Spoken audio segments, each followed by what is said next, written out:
Hot Mid Price. Badmotorfinger, Soundgarden. Acho que é a primeira vez que Soundgarden aparece aqui também. E Movimento Grunge. Para mim, esse que é o melhor disco da banda. Foi o disco que foi uma das músicas que eu conheci a banda, né? Acho que muita gente aqui no Brasil deve ter conhecido pro Rust Cage, Outshined e Jesus Christ Pose. São as minhas favoritas do disco, mas tem Searching for Good Eyes Closed, tem Raves and Bulldozers, o New Damage é uma música boa também, que é mais punk.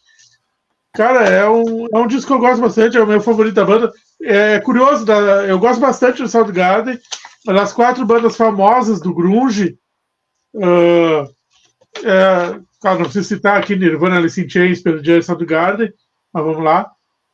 Das 4 bandas famosas do grunge, talvez seja a que eu menos gosto, apesar de eu ter praticamente a coleção completa e gostar bastante de ouvir, talvez até mais do que as outras.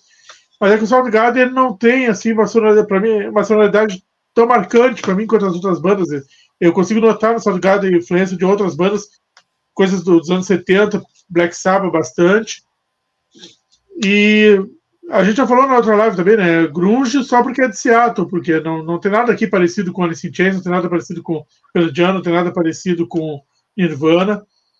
E, cara, se tiver que fazer um top 5 do Grunge, talvez esse disco aqui esteja no meu top 5, cara. É um disco que eu gosto bastante.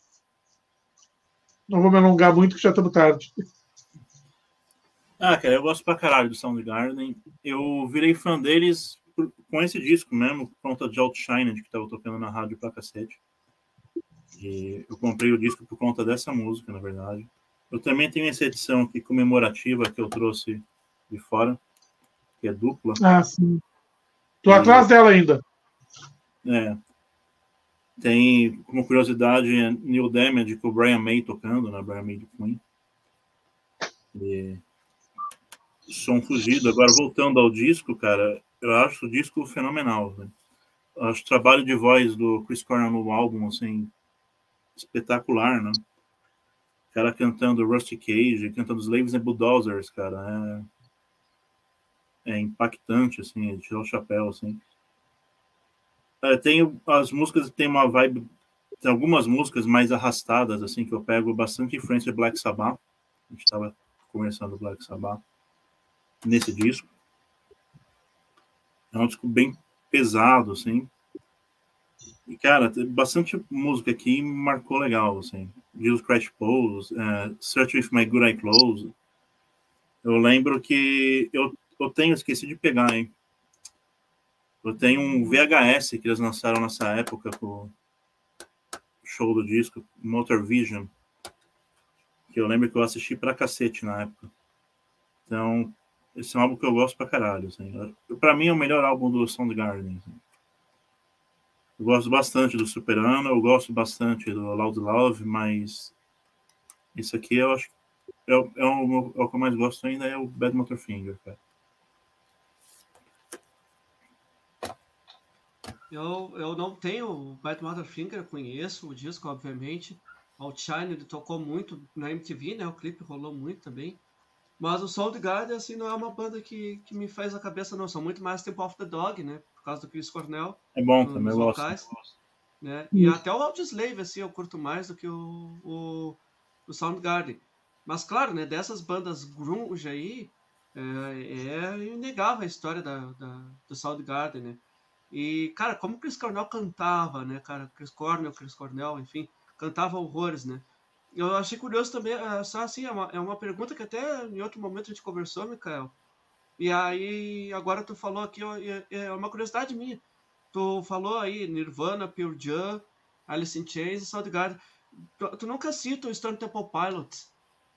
Tem algum motivo? Porque eu acho que o Stone Temple Pilots também seria uma banda grunge ali, com um som diferente das outras bandas também. Eu adoro Stone Temple Pilots, eu acho o Core um baita no disco, né, com uma história parecida, mas tu nunca cita. Eu fiquei curioso agora o porquê disso.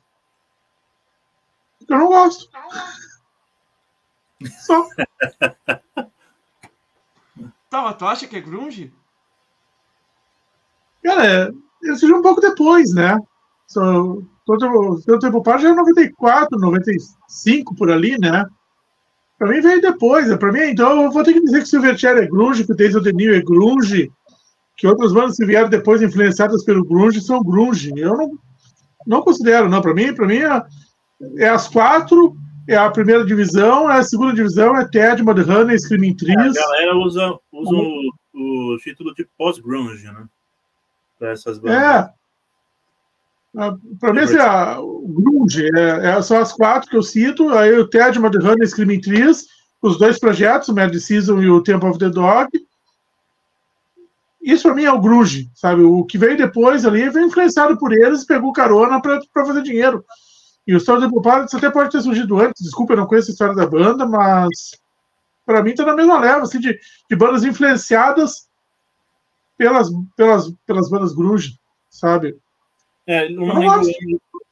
Eu não lembro o ano exatamente que eles surgiram. Eu comprei também na época os discos do Stone Temple Pilots, que eu gosto. Especialmente os 3 primeiros álbuns. Mas realmente veio um pouco depois dessa galera. Assim, e os 4 maiores nomes do grunge realmente são Nirvana, Pearl Jam, Soundgarden e Alice in Chains. Assim, isso é indiscutível. Para mim, né?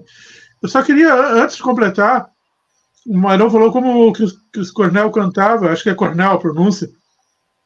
Eu acho ele um super vocalista, né? Faz falta. Ele se apresentou 2 vezes em Porto Alegre, eu não fui ver nenhuma, ele se apresentou voz e violão nas 2. E os ingressos mais baratos. O ingresso mais barato estava 500, 600 reais, então eu não tive condições de ver.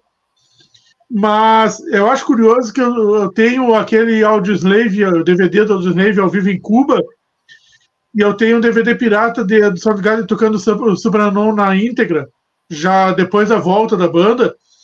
E, cara, o Chris Cornell, nos 2 DVDs, ele tá muito mal, ele desafina pra caramba, ele canta muito mal. Então, não sei se é aquela história do músico que só cantava bem em estúdio e ao vivo era isso, eu nunca assisti ele ao vivo.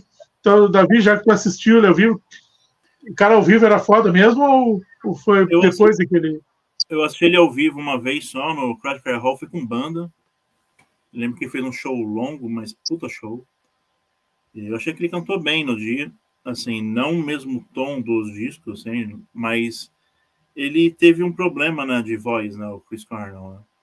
Na época que ele lançou o primeiro álbum solo, ele falou que ele ia mudar o estilo dele cantar, porque para ele estava ficando difícil cantar aquelas notas muito altas, assim. Mas eu tenho alguns registros da época do auge do grunge, né, quando ele era mais jovem, né, que ele era cabeludo e tal. Ele cantava bem ao vivo, assim. Ele não cantava eu tenho algumas coisas ali, eu tenho um CD eu também acho o trabalho vocal dele ruim lá no Live em Cuba também.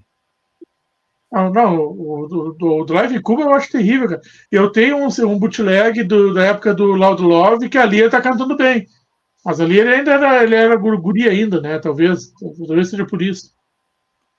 Ele cantava muito alto, né? Eu acho que ele desgastou a voz legal ali. É possível. E aí é o problema de todos os cantores, né? O cara tem que cantar uma música muito alta e não tem mais a voz, né? É possível. Passou por isso. Né? Essa questão de cantar alto não aconteceu com Robert Plant e Ian Gillan e tampouco com o Paul Stanley e Ozzy, né?